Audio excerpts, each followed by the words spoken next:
तो मेरे को अच्छी तरह याद है, मैं 6.5 साल का था, तो मेरे पिताजी ने कहा बेटा स्कूल चला जाए।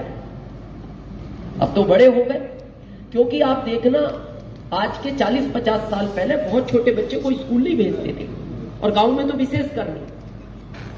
अभी तो थोड़ा सा चेंज हो गया माहौल, है ना, एक फैशन आ गई, 5 साल 4 साल 3 साल 2.5 साल, अभी तो 2 साल में प्ले स्कूल में डाल देते, है ना।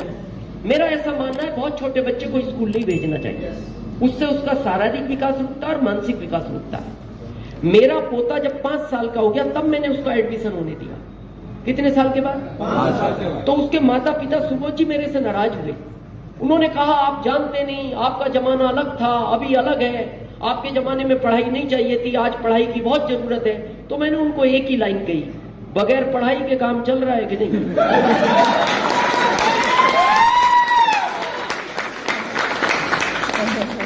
ये कितना भी बड़ा ऑफिसर बन जाए, ये मेरी बराबर पैसा नहीं कमा सकता, ये कमा ही नहीं सकता। ये कितना भी बड़ा ऑफिसर बन जाए, ज्यादा ज्यादा क्या होगा, इसको ज्वाइन करेगा 75,000 सैलरी हो जाएगी, 1 लाख हो जाएगी। तो 1 लाख तो मैं टैक्स देता हूं महीने का गवर्नमेंट को। तो जो भी कारण रहे, तो मेरे को स्कूल ले जाया गया 6.5 साल की उम्र में। तो आप देखना उस समय स्कूल में एडमिशन नहीं हुआ करते थे, उस समय के कुछ बुजुर्ग बैठे हैं यहाँ, उस समय भर्ती कराया जाता था बच्चे को। हाँ, भर्ती दाखिला होता था, और उस समय प्रिंसिपल नहीं हुआ करते थे, स्कूल में हेड मास्टर हुआ करते थे। तो मेरे फादर ने मेरे को ले जाके कहा हेड मास्टर साहब को, ये मेरा बच्चा है, इसको ठीक से पढ़ाना, और मैं इस गांव का मुखिया हूं। समझ गए? yes. उनका कहने का मतलब ये था इनडायरेक्ट कि स्कूल पढ़े ना पढ़े, ये बच्चा पढ़ना चाहिए, क्योंकि मैं यहाँ का मुखिया हूं। और फिर उन्होंने अगली लाइन कही कि अगर ये पढ़ने में ठीक हो तो इसको हर साल क्लास बदलवा देना, और ये पढ़ने में कहीं कमजोर लगे तो इसको एक ही क्लास में 1 साल और रख के फिर इसको क्लास बदलवाना। तो हेड मास्टर साहब ने मेरे को 10वीं तक 18 साल पढ़ाया।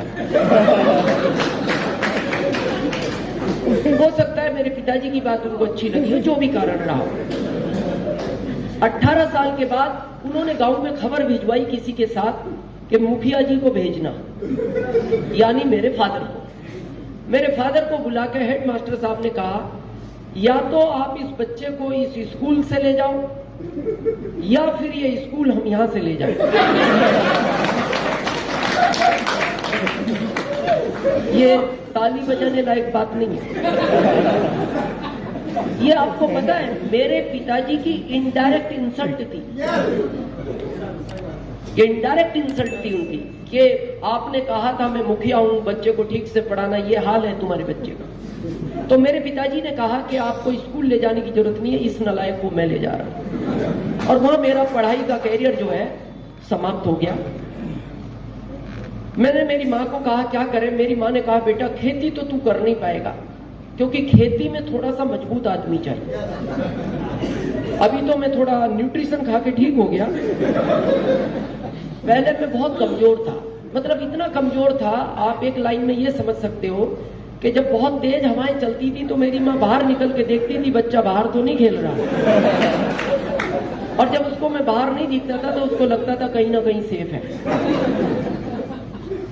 तो मेरी माँ ने कहा बेटा तेरे से खेती तो नहीं होगी, तू कोई छोटा सा नौकरी कर, और नौकरी बहुत छोटा कर, चाहे पैसे कितने भी कमाए, लेकिन मेहनत नहीं होनी चाहिए, क्योंकि तू मेहनत नहीं कर पाएगा। तो मैंने अपनी मार्कशीट 6 साल तक यूपी गवर्नमेंट को दिखाई।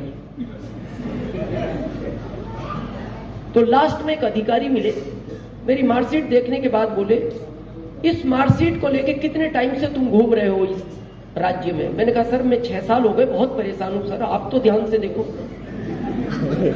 तो उन्होंने ध्यान से देखने के बाद कहा कि इस मार्कशीट को तू ऐसी जगह रख जो आज के बाद तेरे को भी दिखाई ना दे, क्योंकि ये किसी काम की नहीं है, तू अपना टाइम ही खराब कर रहा है। तो मैंने मेरी माँ को कहा माँ जॉब तो नहीं मिलेगा। तो मेरी माँ ने कहा फिर क्या करोगे? तो मैं 1995 में एमपी चला गया, क्योंकि आदमी को अपने एरिया में छोटा काम करने में शर्म महसूस होती है। बाहर जाके वो थोड़े पैसों में काम करेगा, लेकिन वो काम करता है, उसको शर्म महसूस नहीं होती क्योंकि मेरा वाला कोई देख नहीं रहा। तो मैं 99-5 में एमपी चला गया। एमपी जाने के बाद एमपी गवर्नमेंट ने मेरे को जॉब दिया 2075 का, और मैं इसलिए थैंक्स देता हूं एमपी गवर्नमेंट को, वो 10वीं फेल वालों को ध्यान रखती है। उस जॉब को मैं कर ही रहा था कि एक दिन मैं अपने ऑफिस में इंटर हुआ, तो मेरे बॉस को कोई आरसीएम समझा रहा था। किसको? बॉस को, यानी मेरे सीनियर को। तो अब सीनियर के सामने आप ज्यादा तो बोल नहीं सकते, तो मैं चुपचाप उस प्लान को देखता रहा, खड़ा हुआ। प्लान खत्म होने के बाद वो दिखाने वाला व्यक्ति चला गया, तो मैंने मेरे बॉस को पूछा, सर ये काम किस तरह का है? और मेरे बॉस का जवाब सुनना, ये उन लोगों का काम है जिनमें अकल नहीं होती। क्या लाइन था उनका पहला? ये उन लोगों का काम है जिनमें अकल नहीं होती। दूसरा उनका लाइन था, ये उन लोगों का काम है जो पढ़े लिखे नहीं होते। तीसरा उनका लाइन था, ये उन लोगों का काम है जिनके पास कोई काम नहीं है। चौथा उनका लाइन था, ये उन लोगों का काम है जिनकी घर में कोई वैल्यू नहीं है। पांचवी उनकी लाइन थी, ये उन लोगों का काम है जिनको रिश्तेदारी में कोई बुलाता नहीं। और आखिरी लाइन उनकी ये थी, ये काम तू कर सकता है।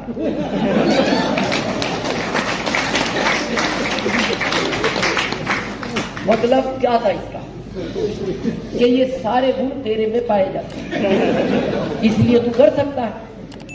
तो मैंने उनको जवाब दिया, हाँ सर मैं करूंगा, और मैंने किया उसी समय स्टार्ट। लेकिन आपको आश्चर्य बताऊं, 3 साल पहले वो भी ज्वाइन हुए।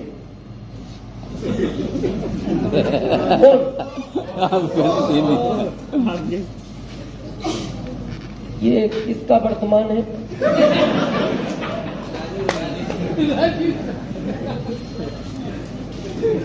थोड़ा ध्यान रखें, जिसका भी वर्तमान में, ये आपका भविष्य बिगाड़ सकता है और कुछ नहीं। थोड़ा सा प्लीज अगली रो वाले ध्यान रखें। तो 3 साल पहले वो ज्वाइन हुए सुबोध जी, तो मैंने उनको वो लाइनें याद दिलाई। मैंने कहा सर आरसीएम ज्वाइन तो कर रहे हो, लेकिन ये उन लोगों का काम है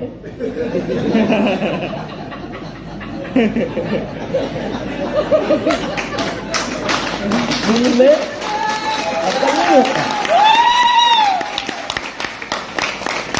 इसके पीछे एक बहुत बड़ा मैसेज है, अब समझोगे।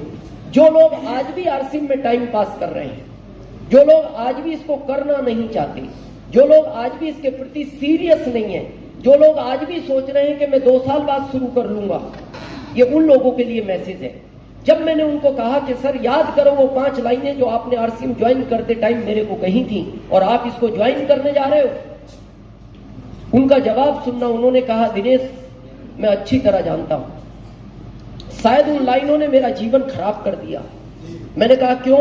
बोले अगर वो लाइनें नहीं बोलता तो आरसीएम तो पहले मेरे पास आया था ना। जॉब में मैं तेरा बॉस था, लेकिन उन लाइनों की वजह से आरसीएम में तू मेरा बॉस है।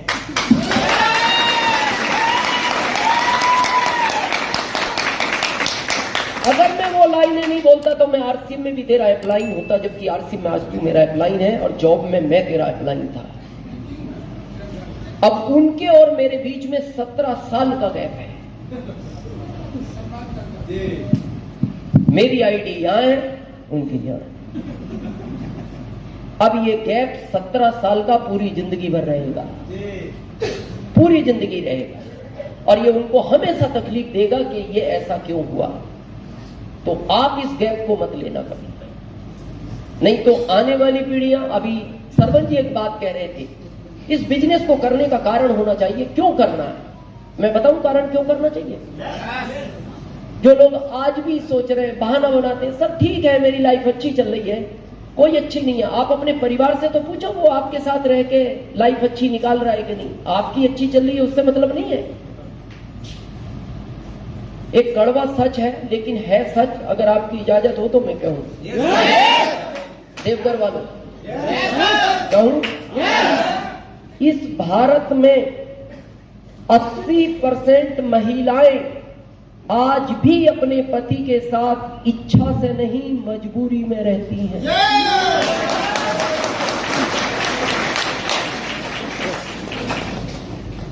ये बहुत बड़ा कड़वा सच है। वो इच्छा से नहीं, मजबूरी में रहती है। और फिर आप कह रहे हो क्या जरूरत है आर सिंह की? अरे उस पत्नी से तो पूछो। और क्यों रहती है? भारत के संस्कारों में बनी है। एक बेटी की जब आप शादी करते हो ना, तो बार बार देखना, माता पिता उसको एक ही बार बात बोलते हैं, एक ही बात को रिपीट करते हैं बार बार, बेटा कुछ भी हो रहना वहीं है। इसलिए वो रहती है, वो मजबूरी है उसकी, क्योंकि माता पिता ने बोल दिया कुछ भी हो रहना वहीं है। अगर उसको शादी के टाइम ऑप्शन दे दिया जाता कि जब तक अच्छा लगे रहना, नहीं लगे तो छोड़ के भाग आना। आपको क्या लगता है आप में 80% लोग सिंगल होते हैं? और ये पता है मैं बात क्यों कह रहा हूं? मैं भुक्तभोगी हूं।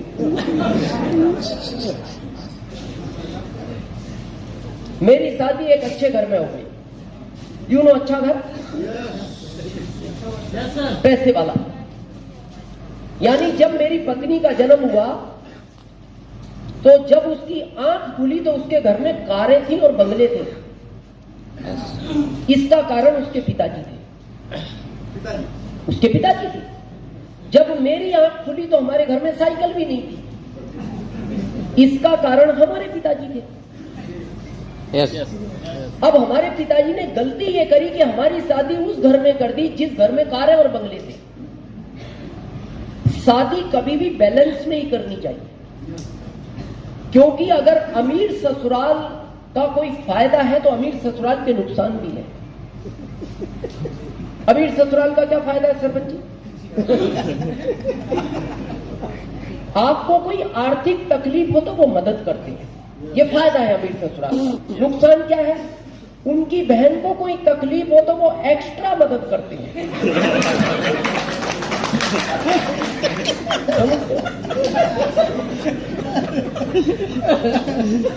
इसीलिए कभी भी अगर गलती से अमीर ससुराल मिल जाए तो वो पास में नहीं होनी चाहिए, वो डिस्टेंस से होनी चाहिए, दूरी होना चाहिए। पता है क्यों? कभी उनकी बहन उनके भाई को कोई शिकायत करे आपके बारे में तो आपको भागने का तो मौका मिलना चाहिए।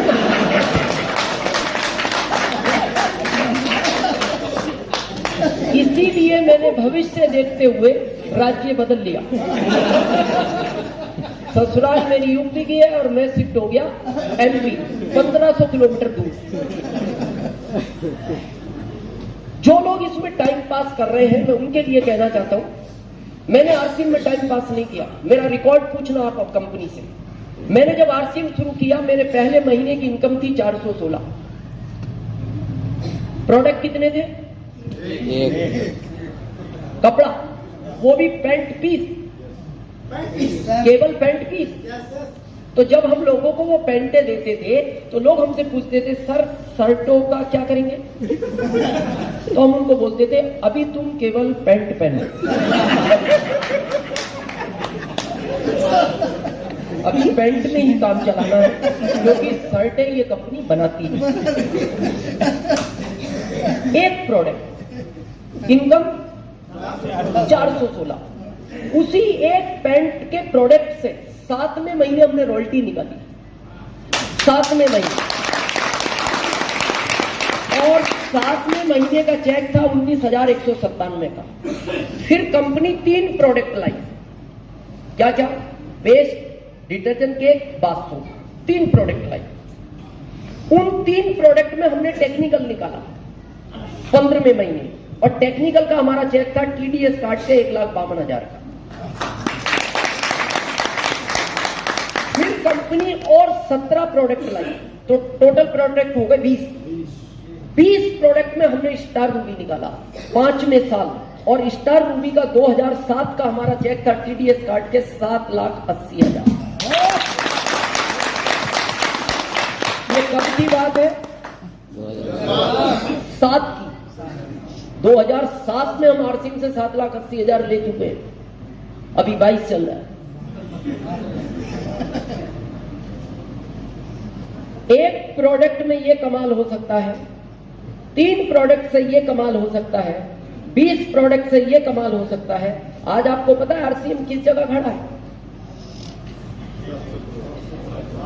मेरा ओपन चैलेंज है, ओपन, इस इंडिया में एक डिपो वाला, एक पीयूसी वाला, एक वंडरबर्ड वाला, एक वंडरबर्ड क्यूब वाला और एक भी लीडर मेरे को आज एग्जैक्ट आंकड़ा बताए कि आरसीएम में करंट में इतने प्रोडक्ट क्यों नहीं है। हर दिन प्रोडक्ट आता है। अगर कल आंकड़ा लेकर आए तो सुबह बदल गया, और सुबह लेकर आए तो दिन में बदलेगा, और दिन में याद कर लिया तो शाम को बदलेगा। तो जब 3 प्रोडक्ट में ये हो सकता है, एक में ये हो सकता है, 20 में ये हो सकता है, आज आपको प्रोडक्ट का आइडिया नहीं कि कितने हैं, तो सोचो आज क्या कमाल हो सकता है, क्या कमाल हो सकता है। और ये कमाल आपको फरवरी में भीलवाड़ा देखने को मिलेगा। ये देखने को मिलेगा भीलवाड़ा फरवरी के अंदर। ये क्यों थी स्पिरिट हमारी इतनी? आज आप क्यों धीरे धीरे आरसीएम कर रहे हो? मैं बताऊं क्यों थी। मेरी पत्नी महीने में 20 बार, 22 बार, कभी 25 बार एक फिक्स कोटेशन सुनाती थी मेरे को। क्या था वो कोटेशन बताऊं? अपने आप को सौभाग्यशाली समझो, मैं आपके साथ रहती हूं।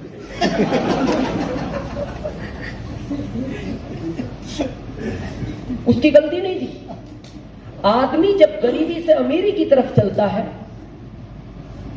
तो वो खुश होता है, लेकिन जो आदमी अमीरी से गरीबी की तरफ जाता है उसको तकलीफ होती है।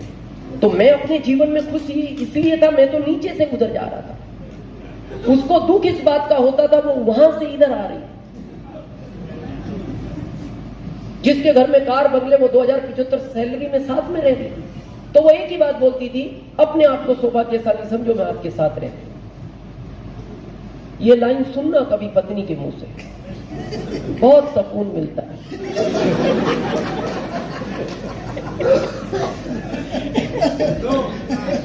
दर्द करती है, दर्द ठीक होता है, दर्द करती है। चलो साल में एक आध बार बोल दे तो भी आदमी भूल जाए, वो तो महीने में 20 बार याद दिलाती। मेरा तेज काम करने का सिर्फ एक रीजन था, वो लाइन में जिंदगी भर नहीं सुनना चाहता था पत्नी के मुंह से। आज वो लाइनें बदल गई, लाइनें आज वो, जबकि पत्नी वही है। हाँ, पत्नी नहीं बदली, लाइनें बदल गई। क्या थी 20 साल पहले लाइनें? अपने आप को सौभाग्यशाली समझो, मैं आपके साथ रहती हूं। अभी मिलेगी वो भीलवाड़ा, आप आओगे जब। अब उससे पूछना, अब उसका स्टेटमेंट बदल गया। आज पता वो क्या बोलती है? मैं मर भी गई तो भूत बन के साथ रहूंगी।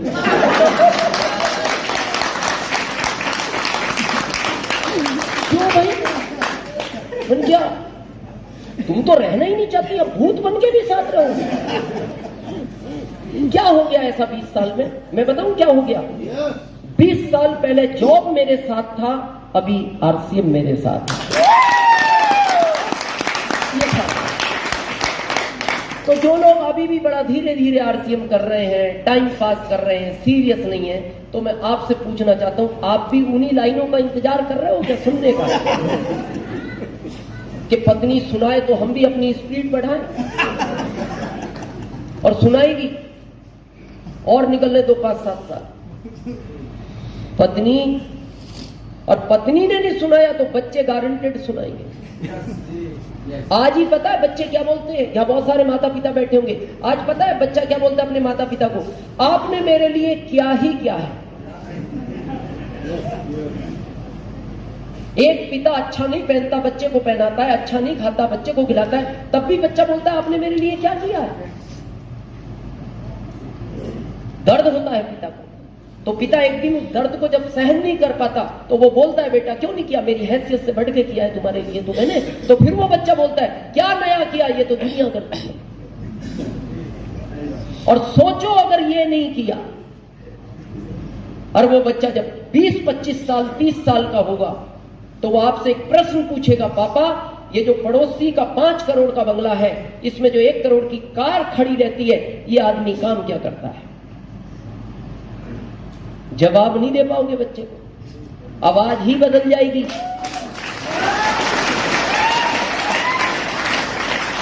जिस बिजनेस में अभी बड़ा धीरे धीरे काम कर रहे हो ना, इसका भी नाम ठीक से नहीं ले पाओगे। जब वो बच्चा कहेगा पापा ये क्या कर रहे,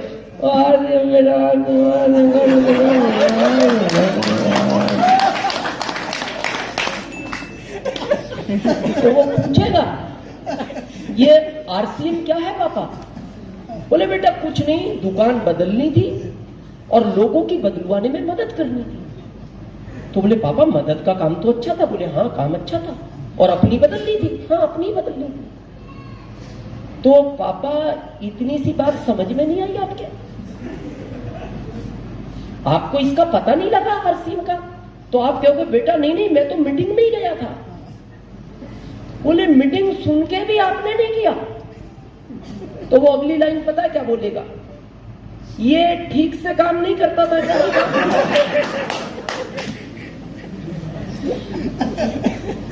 ये काम नहीं करता तभी तो नहीं किया आपने। और अगली लाइन वो बोलेगा जो मैं बोलना नहीं चाहता, शायद जिसको सुनने के बाद आप रात का खाना नहीं खा पाओ। वो ये भी कह सकता है मैंने गलती की आपको पापा चूक के, आपके घर में मेरा जन्म ही नहीं होना चाहिए था। दुनिया समझ गई, आप नहीं समझे। जिसमें कुछ लगना नहीं था, केवल बात ही करनी थी लोगों से। तो मैं आपसे सिर्फ एक बात कहना चाहता हूं, काफी टाइम के बाद मैं देवघर आया हूं और हो सकता है मैं वापस कब आऊं, क्योंकि ये सिस्टम जिंदगी भर करने का नहीं है। ये 5 साल का कोर्स है। मैं महीने की 48 मीटिंग करता था शुरू के 5 साल तक। कितनी? महीने की 48। अभी मैं साल की 48 करता हूं। अभी कितनी?